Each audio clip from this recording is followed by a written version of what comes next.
फैसलाबाद में Punjab land record authority के मुलाजमीन की press conference. Punjab land record authority के मुलाजमीन ने सर्वर स्ट्रक्चर ना दिए जाने पर अक्टूबर से हर सोमवार को एहतजाज शुरू करने का ऐलान कर दिया।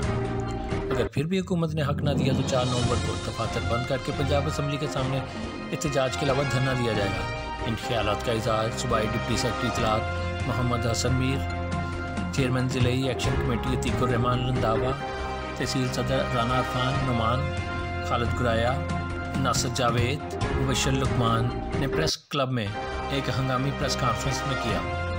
उन्होंने कहा कि अथॉरिटी के मुलाजमीन ने अवाम को पटवारी कल्चर से निजात दिलाई और खतीर रकम सारी खजाना में जमा करवाई, मगर 8 साल का तवील अरसा गुजरने के बावजूद मुलाजमीन के सरों पर कॉन्ट्रैक्टर्ज़म की तलवार लटक रही है।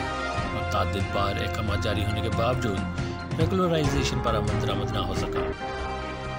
गुज़श्ता साल पंजाब असम्बली के सामने धरना के दौरान सूबाई वज़ीर कर्नल मलक अनवर ने कॉन्ट्रैक्ट मुलाजमीन को 3 माह के अंदर मुकम्मल करने की यकीन दहानी करवाई और सर्विस स्ट्रक्चर बहाल करने का यकीन दिलाया, मगर 1 साल गुजरने के बाद भी उस पर अमल नहीं हो सका। अतीकुर रहमान रंधावा ने कहा कि वज़ीर-ए-आज़म पाकिस्तान और वज़ीर आला पंजाब को चाहिए कि वह खुद नोटिस लेते हुए मुलाजमीन को रेगुलर करने और सर्विस स्ट्रक्चर का ऐलान करें।